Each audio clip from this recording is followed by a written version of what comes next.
Our guest is the executive producer of Voice of America, Steve Redisch. Welcome to our show. Thanks for having me. Steve, we are just a very short time away from the election day, and millions of domestic voters have been waiting to see what happens in this election. People I have been talking to, most of them are immigrants in this country. They are saying that during their stay in this country, maybe for 20 years, 30 years, 40 years, this is a very future determining election for them. Why do you think people are feeling this way? I think the reason people are feeling this way is Donald Trump. And that's to say, Donald Trump ran in 2016 for president of the United States as an outsider, as someone who would come in from the business community, from being a business and real estate investor. He would come into government and change the way the American government would be run, much more like a business, much more away from a lot of the bureaucracy. He has lived up to his promise of being a disruptor. There are questions as to whether it is effective, and that's why we're having this election. But Donald Trump did live up to his promise of being a different kind of president, being someone who was not tied to the old ways, as you were saying, people who were being here 20, 30, 40 years ago. He was going to change the way American politics has been conducted for the last 20, 30, 40 years.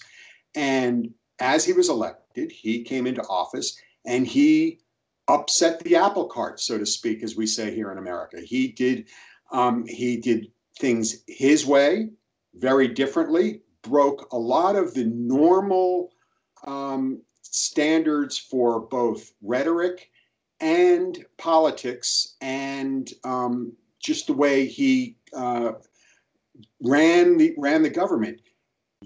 For example, instead of having cabinet secretaries, and cabinet secretaries have to be confirmed by the Senate, let's say the Department of Homeland Security, which deals with a lot of the immigration issues here in the United States. For a very long time, the Department of Homeland Security was run by an acting department head, an acting secretary, and not someone who was confirmed by the Senate and they're in a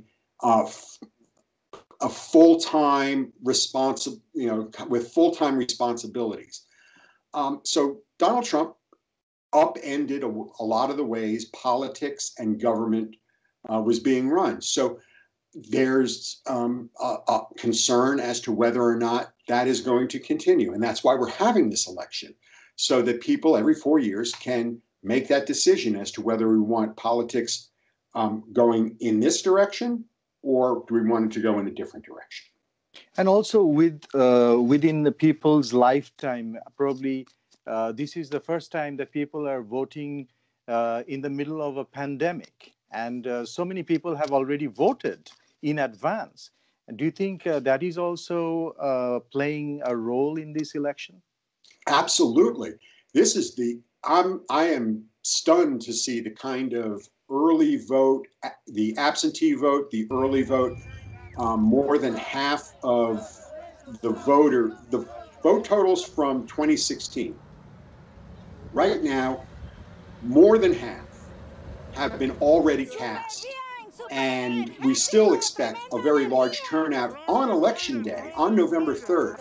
So even though we're in a pandemic and it's not as easy to come out and vote, and not as easy to be online and with a lot of people. People are still coming out to vote. And the early vote, the absentee vote, is certainly going to be one of the big factors in determining who wins this election. And the interesting thing is the way he has been handling this COVID-19 crisis, that has become a very big issue also, and how both presidential candidates are planning to handle it whoever wins. That has become a big issue. This is the big difference between this year and 2016. When Donald Trump ran from the outside, he was the outside candidate trying to disrupt government. 4 years later, he is the president. He is responsible for the way the government has been run and the policies that he has enacted. And so this is why it's such a different kind of election. The pandemic certainly has got a large cloud over the election as far as that's the big issue. But there are a lot of other issues regarding the way President Trump has run the government, whether you agree with it or not, that is driving a lot of people to come out and vote. One other incident was George Floyd's death. When that thing happened, I think in late May, a black guy who was arrested by the police, and then he was choked to death on camera, and that became a very big issue. And the Black Lives Matter movement has got the extra strength in the last few months. And the race issue, do you think all these things have become very big in this election?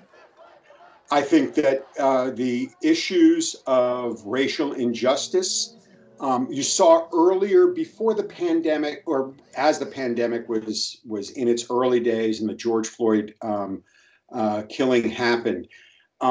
The pandemic wasn't as much of a driver of political belief and political rhetoric as the killing of George Floyd. So yes, I think the pandemic has overtaken it lately, and how the government has handled the pandemic is certainly, I think, the number one issue. But if it's not number two, number three issue is racial injustice. And so yes, what happened to George Floyd, what happened a few days ago in Philadelphia to another Black American killed by the police, certainly is going to play into how Americans are going to vote, are voting, and will vote on November 3rd. And of course, the unemployment issue is, the economy issue is a very big issue in any election, and of course in this election, right? It's always a very big issue, and the economy is seemingly dependent on the pandemic and how the pandemic is being handled, because economic activity requires transactions between people. And if people are not going out, especially when the weather gets cold here in America as winter comes, it's going to take another hit on the economy. And so, yes, the economy, unemployment, how much Americans are going to spend this holiday season, as well as kind of a holiday season of Thanksgiving and Christmas, where families are going to have difficulties getting together because of the pandemic. All of that is on the ballot.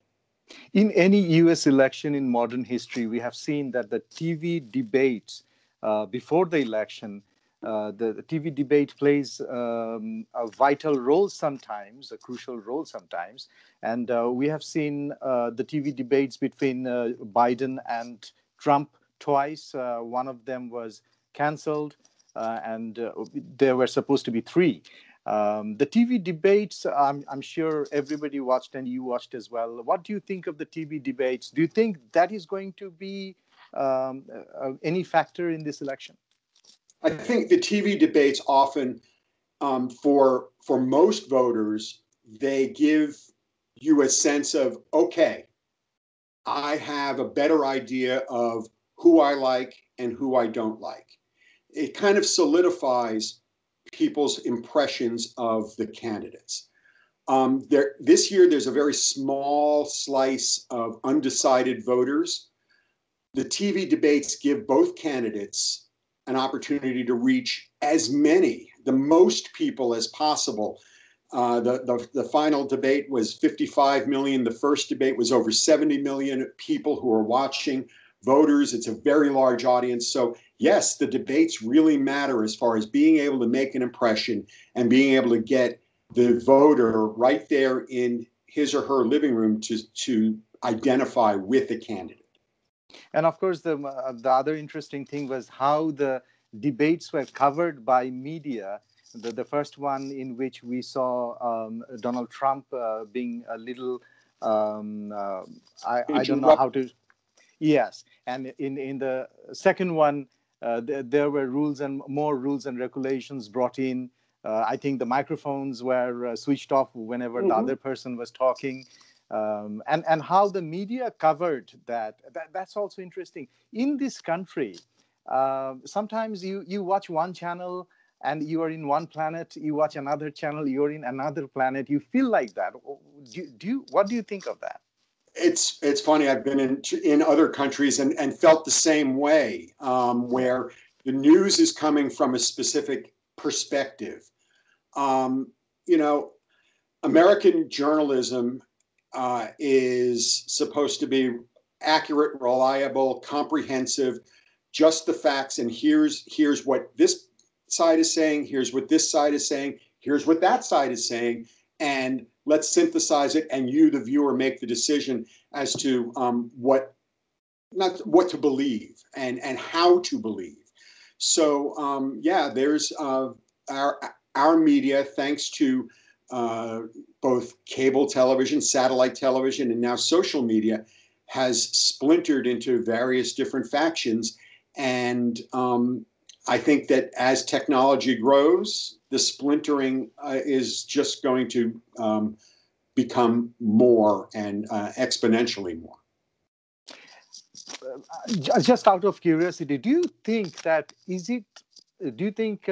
this kind of different views from different cable TV channels or the radio stations, whatever, do you think this can be also confusing for the audience? Because, somebody is highlighting one thing and somebody else is highlighting completely different thing. And, right after the debate, the interesting thing is one channel is saying he won and the other channel is saying, no, the other person won. I mean, do you think this can be confusing for the audience?